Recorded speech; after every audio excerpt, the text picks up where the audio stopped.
गांव से आता है, लेकिन मेरा परिवार 80 साल पहले माइग्रेट होकर दिल्ली आ गया था।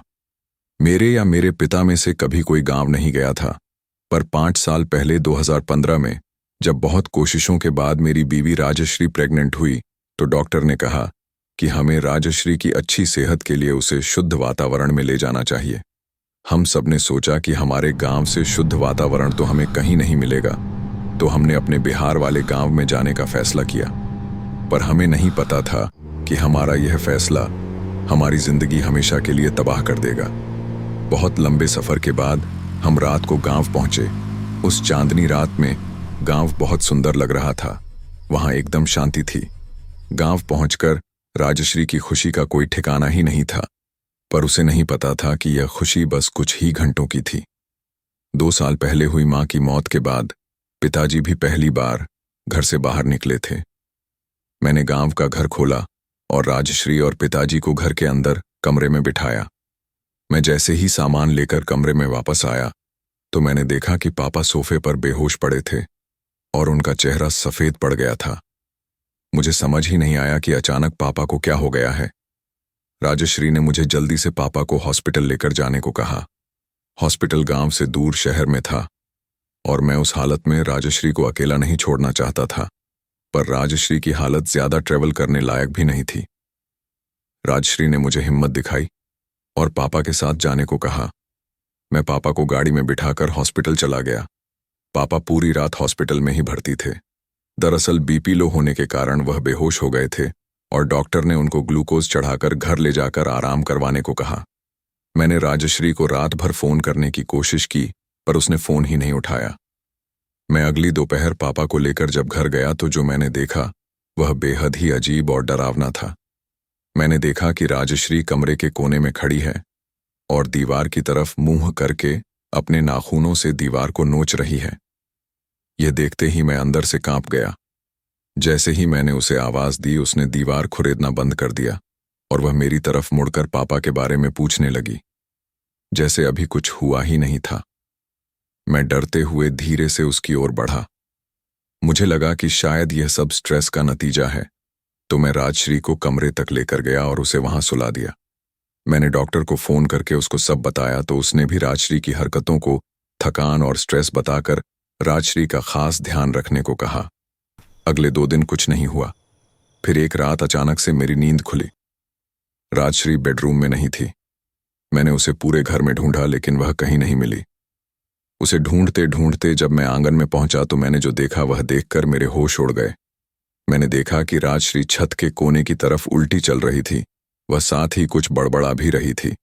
मैं बहुत बुरी तरह डर गया, क्योंकि एक गलत कदम और राजश्री छत से सीधा नीचे गिर सकती थी।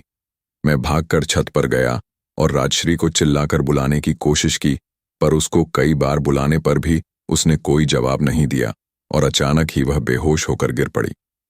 मैं उसके पास गया तो मैंने देखा कि उसे कोई होश ही नहीं था कि उसके साथ क्या हो रहा है।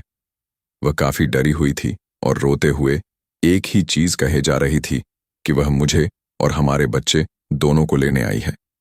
उसकी यह बात सुनते ही मेरे रोंगटे खड़े हो गए और मैं समझ गया था कि यह थकान नहीं, बल्कि किसी बुरे साए की वजह से हो रहा है। मुझे कुछ समझ नहीं आ रहा था और देखते ही देखते राजश्री का शरीर अब तपने लगा था। मेरे पास और कोई चारा नहीं था, इसलिए मैंने आधी रात में ही गांव के सबसे बड़े पंडित को घर बुलवा लिया। मैंने राजश्री को बिस्तर पर लिटाया और पंडित जी का इंतजार करने लगा। उनके आने पर मैं उन्हें लेने बाहर गया और जब हम लोग कमरे में वापस आए, तो राजश्री अपने बेड पर नहीं थी। हम फिर से पूरे घर में उसे ढूंढने की कोशिश करने लगे, पर वह कहीं नहीं दिखी। मैं बेडरूम में वापस आया तो मेरी नजर हमारे कमरे की अलमारी के ऊपर गई और मेरा दिल दहल उठा। राजश्री अपने घुटने सर में दिए उसी अलमारी के ऊपर बैठी थी। उसे देखते ही पंडित जी भी बहुत चक्के रह गए और उन्होंने मुझे उस कमरे से निकल जाने को कहा। मैं राजश्री को अकेला नहीं छोड़ सकता था, लेकिन पंडित जी की बात भी नहीं टाल सकता था। मैं कमरे से बाहर जाने के लिए जैसे ही मुड़ा, वैसे ही ऊपर बैठी राजश्री ने अपना सर उठाया। राजश्री की आंखें काली पड़ चुकी थीं और वह उसके हाथ में एक बड़ा सा चाकू भी था। इससे पहले कि कोई कुछ करता, राजश्री ने उस चाकू को अपने ही पेट पर जोर जोर से मारना शुरू कर दिया। चाकू मारते हुए वो बस हंसती जा रही थी। कुछ ही पलों में राजश्री बेहोश होकर अलमारी से नीचे गिर गई। मैं ये सब देखकर सुन्न पड़ गया था और मेरी आंखों से आंसू आने लगे। पंडित जी ने मुझे राजश्री से दूर किया और मुझे वहां से जल्द निकलने के लिए कहा। उन्होंने बताया कि करीब 50 साल पहले इसी गांव में एक लड़के ने एक छोटी जाति की लड़की से शादी की थी। शादी के 1 साल बाद उनका बच्चा भी होने वाला था, पर उस लड़के के घर वालों को यह मंजूर नहीं था। इसलिए उन्होंने उस लड़की और उसके पेट में पल रहे बच्चे को बेरहमी से मार दिया था। तब से लेकर आज तक हम गांव में कभी भी किसी गर्भवती महिला को अकेले नहीं छोड़ते हैं। कहते हैं कि उसी लड़की का साया किसी को भी मां नहीं बनने देता। यह सब सुनकर मैं तड़प तड़प कर रोया। मेरी जिंदगी उस 1 हफ्ते में पूरी तरह बर्बाद हो गई थी। मैं आज भी हर दिन अफसोस करता हूं कि मैं राजश्री को उस गांव में क्यों लेकर गया। अगर उस गांव में नहीं जाता तो शायद आज वह मेरे पास होती।